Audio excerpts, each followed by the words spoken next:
आज हम अपना नेक्स्ट चैप्टर स्टार्ट करेंगे, दैट इज़ कलाम्स चाइल्ड। ठीक है, इसमें हम देखिए APJ अब्दुल कलाम के बारे में पढ़ेंगे, जिन्हें हम मिसाइल मैन के नाम से भी जानते हैं। ठीक है, that means Abdul Kalam was also known as missile man. वो कौन थे हमारे? वो हमारे एक्स प्रेसिडेंट थे इंडिया के। ठीक है, तो इन दिस चैप्टर हम इस चैप्टर में क्या पढ़ेंगे, किस चीज़ के बारे में बात करेंगे? We will talk about his education and growing up in Rameswaram, कि उनकी एजुकेशन के बारे में और वो कैसे पले बड़े हुए उसके बारे में, और वो कहाँ पर पले बड़े हुए। तो वो कहाँ पैदा हुए थे? रामेश्वरम में पैदा हुए थे। ठीक है, कहाँ पैदा हुए थे? रामेश्वरम में पैदा हुए थे। Every child is born with some inherited characteristics and trained in certain way by figures of authority. I inherited honesty and self-discipline from my father. From my mother, I inherited faith and goodness and kindness, and so did my 3 brothers and a sister. मतलब कि जो हर एक बच्चा जो है अपने inherited, मतलब जो उसको एंसेस्टर से मिलता है, तो वो इनहेरिटेड कैरेक्टरिस्टिक्स के साथ पैदा होता है और वो वैसे ही ट्रेंड भी होता है। और कुछ क्वालिटीज़ क्या है भगवान उनको देता है। अब्दुल कलाम जी ने अपने बारे में कहा है कि मेरे को ऑनेस्टी और सेल्फ डिसिप्लिन फादर से मिला, और मदर से मुझे मिला कि हमें कैसे अपने आप को अच्छा रखना है। अच्छा इन द सेंस कि हमें कैसे अच्छे काम करने हैं, औरों की हेल्प कैसे करनी है, और हमें अपनी औरों के लिए दया दृष्टि कैसे दिखानी है। और यही सब चीज़ें हम मेरे तीनों भाइयों में और सिस्टर में थी। But it was the time I spend with Jalaluddin and Shamsuddin that perhaps contributed most to the uniqueness of my childhood and made all the difference in my later life. The natural wisdom of Jalaluddin and Samsuddin was so intuitive and responsive to non-verbal messages that I can unhesitatingly say that my later creativity owes a lot to their influence on me in my childhood। मतलब कि जो दोनों थे, ठीक है, उन्होंने अपना बहुत सारा टाइम जलालुद्दीन और शमसुद्दीन के साथ स्पेंड किया। ठीक है, और उनसे क्या है काफ़ी अलग अलग चीज़ें उन्होंने सीखी, और जो कि उनको अपनी लेटर लाइफ में काफ़ी काम आई। जो एक होता है नेचुरल विजडम, कि मतलब हमें कैसे अच्छा वाइज नेचर के साथ कैसे रहना चाहिए। ठीक है, और उन दोनों का क्या था, जलालुद्दीन और शमसुद्दीन, इंट्यूटिव, मतलब कि उनको बहुत एकदम से माइंड में थॉट आना। ठीक है, मतलब हाजिर जवाबी जिसे हम बोल सकते हैं। फाइन, तो इंट्यूटिव, और उनका रिस्पॉन्स होता था नॉन वर्बल मैसेजेस के थ्रू, जैसे कि आपने बिना कुछ कहा और वो सामने वाला समझ गया। और क्या था, ये सब क्रिएटिविटी थी। ठीक है, ये सब क्या था, एक क्रिएटिविटी थी कि मतलब बिना कुछ कहे सामने वाला समझ गया, या उसको इशारों में ही आपने कुछ समझा दिया। ठीक है, और ये सब जो इन्फ्लुएंस था वो उसको चाइल्डहुड में सीखा और उसको बहुत काम आया मिस्टर अब्दुल कलाम जी को। आई हैड 3 क्लोज फ्रेंड्स, उनके 3 क्लोज फ्रेंड्स थे। ठीक है, first one was Ramanath Shastri, Aravindan and Sivaprakasan. All these boys were from the Orthodox Hindu Brahmin family. As children, one of us ever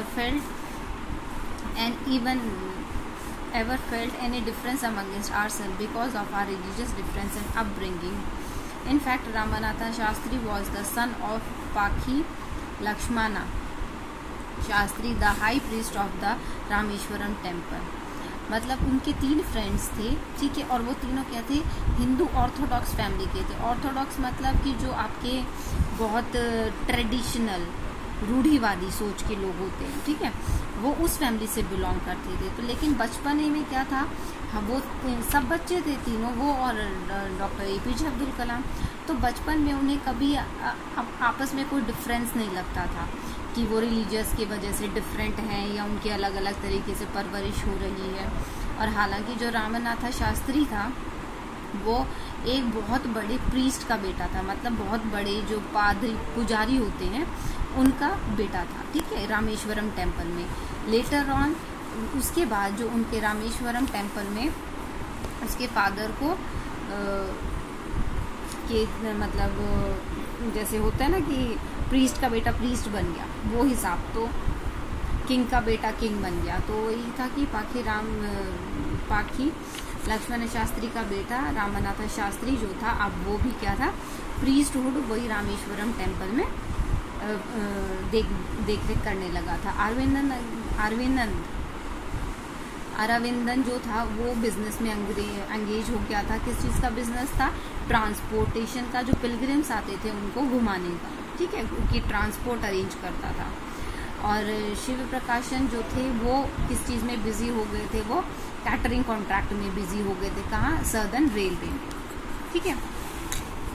on the whole the small society of Rameshwaram was very rigid in terms of the segregation of different social groups. However, my science teacher, Shiva Subramanya Iyer, though an orthodox Brahman, was something of a rebel. मतलब देखो, on a hall मतलब completely हमारी जो छोटी सी society थी रामेश्वरम में, वो बहुत रिजिड थी किस चीज़ को लेकर? Segregation of different social groups, मतलब अलग अलग ग्रुप। जैसे ब्राह्मण है तो वो भी किसी के घर का पानी नहीं पिएंगे, जो तो इसी तरीके से, ठीक है। जो नीची जात के लोग थे वो कहीं उनको दिखेंगे नहीं, देखेंगे तो रास्ता बदल लेंगे। तो वही था कि जो ऑर्थोडॉक्स सोच थी और जो सेग्रीगेशन था डिफरेंट सोसाइटी में ग्रुप्स का, उस सब के लिए क्या था, उनके एक टीचर थे जिन्होंने बहुत काम किया था इस चीज़ के अगेंस्ट, ठीक है, इस चीज़ को हटाने के लिए। ही डिड हिज बेस्ट, उन्होंने इस चीज़ के लिए, इस बैरियर को तोड़ने के लिए, जो ये ऊंच नीच का बैरियर था, इस चीज़ को तोड़ने के लिए उन्होंने बहुत अपना बेस्ट दिया, ठीक है।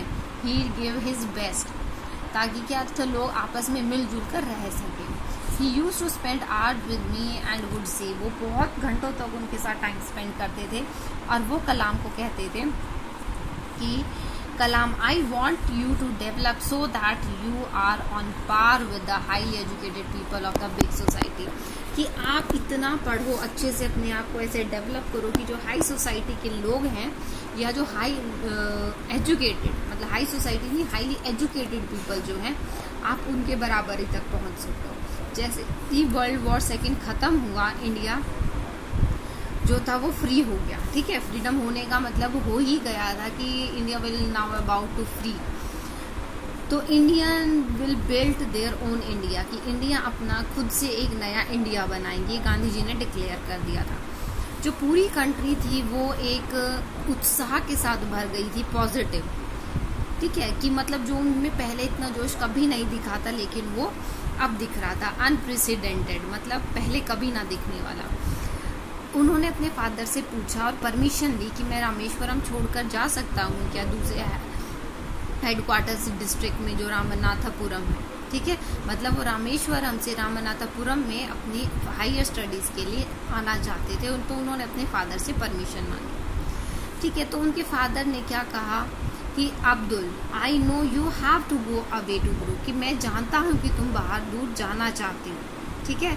जैसे कि सी गर्ल जो होती है वो क्या वो क्या सन के पार जा सकती है क्या, वो अपने नेस्ट में अकेले रह सकती है? तो मतलब उसको काफ़ी क्वेश्चंस बोले उनके फादर ने, ठीक है।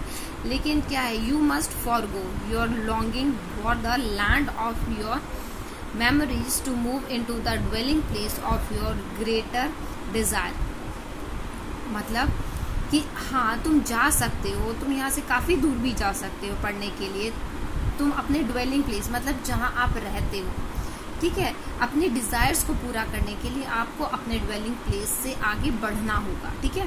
हमारा प्यार और हमारी जो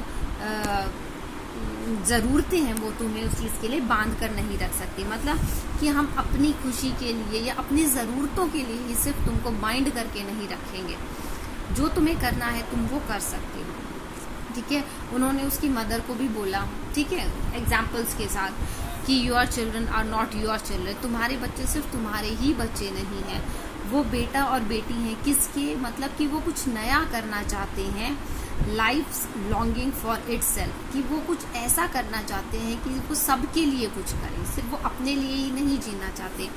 दे come through you but not from you, कि मतलब वो तुमसे तो हैं लेकिन वो औरों के लिए भी काफ़ी कुछ कर सकते हैं, कि मतलब वो बहुत बड़े आदमी बनना चाहते हैं कि वो सबका भला कर सके। तो तुम्हें you may give them your love but not your thoughts, कि तुम उनको प्यार तो दे सकते हो लेकिन आप उन पर अपनी मर्जी थोप नहीं सकते।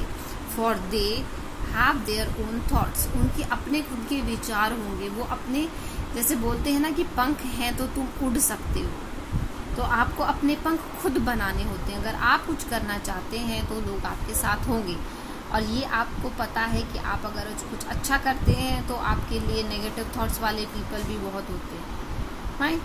He took me and my 3 brothers to the mosque and recited the prayer Al-Fatiha from the Holy Quran, कि उनके फादर उन तीनों उसको और उनके तीनों ब्रदर्स को मॉस्क्यू में लेके गए, वहाँ पर उन्होंने अपनी प्रेयर की। जैसे ही प्रेयर ख़त्म हुई उन्होंने क्या है रामेश्वरम में उनको ट्रेन में बिठा दिया और बोला this island may be housing your body but not your soul, ये जो आइलैंड है, कौन सा आइलैंड, रामेश्वरम, कि तुम्हारी बॉडी को तो शायद यहाँ पर बांध कर रख सकता है लेकिन तुम्हारी सोल को नहीं। ठीक है, तो your soul dwells in the house of tomorrow, मतलब कि तुम ऐसा कुछ करो कि तुम्हारी आत्मा आगे आने वाले कल में भी बसे, कुछ ऐसे अच्छे काम करो जो कि रामेश्वरम में ना कभी किसी ने सोचे होंगे और ना किसी ने किए होंगे। भगवान तुम्हें मतलब ब्लेसिंग्स के साथ उसको वहाँ से ट्रेन में बिठा दिया। ठीक है, Shamsuddin and Ahmed Jalaluddin travelled with me, उनके दोनों ब्रदर उनके साथ रामनाथपुरम में गए और उनका क्या था, स्वराज हाई स्कूल में क्या था, एनरोल कराया, मतलब उनको वहाँ पे एडमिशन कराया और उनके रहने का इंतज़ाम कर दिया। Somehow I did not take the new setting, मतलब वहाँ पे एडजस्ट करना उनके लिए काफ़ी मुश्किल था। The town of Ramanathapuram was a thriving town of some 50,000 people, कि मतलब रामनाथपुरम में काफ़ी लोग रहते थे। ठीक है, थ्राइविंग का मतलब कि काफ़ी रिच, मतलब रिच इन द सेंस कि काफ़ी पॉपुलेटेड जगह थी, कि मतलब वहाँ पे 50,000 लोग रहते थे, लेकिन वहाँ पर क्या था, harmony was missing, was absent. ठीक है, लेकिन जो उसको घर में मिलता था, I missed my home and grabbed every opportunity to visit Rameswaram, कि वो अपने घर को बहुत मिस करते थे और रामेश्वरम में जाने के लिए वो कोई भी अपॉर्चुनिटी को मिस नहीं करते थे। ठीक है, the pull of education opportunity at Ramanathapuram was not strong enough to make me forget the attraction of poli as South Indian sweet dish made by my mother, मतलब कि जो वहाँ पे एजुकेशन थी लेकिन उस एजुकेशन में बिजी होने के बाद भी अपने घर की पोली को नहीं भूल पा रहे थे। पोली क्या है, एक स्वीट डिश है जो APJ अब्दुल कलाम की मदर बनाती थी। ठीक है, in fact she use to prepare 12 distinct different variety of it, कि वो पोली की ही 12 डिस्टिंक्ट फ्लेवर के साथ वो उस डिश को बनाती थी। ठीक है, उन फ्लेवर में क्या था, डिफरेंट इंग्रेडिएंट होते थे, हर किसी के लिए अलग अलग चीज़ होती थी, अलग अलग टेस्ट आता था और वो उनका बेस्ट कॉम्बिनेशन पॉसिबल बनाने की कोशिश करती थी। ठीक है, लेकिन वो उस पोली को भूल नहीं पाए थे। Despite my home sickness I was determined to come to terms with the new environment because I knew my father had invested great hope in my success, मतलब उनको घर की बहुत याद आती थी लेकिन वो फिर भी अपने आप को इस काबिल बनाने के लिए उस नए एनवायरनमेंट में सेट होने की कोशिश करते थे, क्योंकि उनको पता था कि उनके फादर ने कितना उस पर इन्वेस्ट किया है। ठीक है, और क्या इन्वेस्ट किया, उनको कितनी उम्मीदें हैं कि वो बहुत सक्सेस पाएंगे अपने लाइफ में। ठीक है, my father visualised me as a collector in the making and I thought it my duty to realize my father's dream, although I desperately missed the familiarity, security and comfort of Rameswaram, कि मैं अपने पापा के जो ख्वाब थे उन सबको पूरा करना चाहता था और जो मेरे फादर ने ख्वाब देखे थे वो मेरी ड्यूटी बनती थी कि मैं उनको पूरा करूं। ठीक है, लेकिन मेरे को घर की भी बहुत याद आती थी, मैं उन सबको बहुत मिस करता था और जो रामेश्वरम में मुझे आराम मिलता था, जो मैं सिक्योर वहाँ पर फील करता था, वो मैं यहाँ नहीं कर पा रहा था। Jalaluddin used to speak to me about the power of positive thinking, and I often recalled his word when I felt homesick and or dejected. कि जो जलालुद्दीन थे वो उनको हमेशा पॉजिटिव थिंकिंग की पावर के बारे में बताते रहते कि हमें हमेशा हर चीज़ के बारे में पॉजिटिव सोचना चाहिए। ठीक है, तो मैं उनकी ही बातों को याद करता रहता था जब मेरे को लगता था मुझे घर की बहुत याद आ रही है, यहाँ मैं अपने आप को सैड फील करता था। I tried hard to do as he said, which was to strive to control my thoughts and my mind, and through these to influence my destiny. Ironically, that destiny did not lead me back to Rameshwaram, but rather swept me farther away from the home of my childhood. कि मतलब जो था, मैं बहुत कोशिश करता था अपने आप को उससे जूझने से रोकने के लिए, या अपने आप को उन थॉट से कंट्रोल करने के लिए जो कि मेरे माइंड में मेरी डेस्टिनी को इन्फ्लुएंस करें, कि मतलब जो नेगेटिविटी लेकर आए। ठीक है, लेकिन आयरनिकली देखिए कि मैंने अपने माइंड को इतना स्ट्रांग बना लिया और क्या हुआ कि मैं रामेश्वरम वापस कभी जा ही नहीं पाया। मतलब जो मेरी डेस्टिनी डिफाइंड थी, मैं उस डेस्टिनी तक पहुंचा। जो मेरा बचपन था वो सब वहीं छूट गया, जो मेरा घर था वहीं रह गया, और रामेश्वरम से मैं बहुत दूर निकल आया। ठीक है, तो ये अब्दुल कलाम जी के बारे में था कि उन्होंने अपनी लाइफ में कैसे स्ट्रगल किया। जहाँ वो थे, चाहे उन्हें होम सिकनेस होती थी, लेकिन फिर भी उनको अपने ड्रीम्स पूरा करने के लिए पूरी मेहनत करते थे। ठीक है, तो इसलिए जो भी हमारे ड्रीम है हमें उनको पूरा करने के लिए पूरी मेहनत करनी चाहिए और अपने आप पर थोड़ा कंट्रोल रखना चाहिए, अपनी डिज़ायर्स को थोड़ा लिमिट करना चाहिए। ठीक है, that was all about the chapter. If anyone have any doubt please ask. Thank you students, that's all for today. Here completes your chapter 7।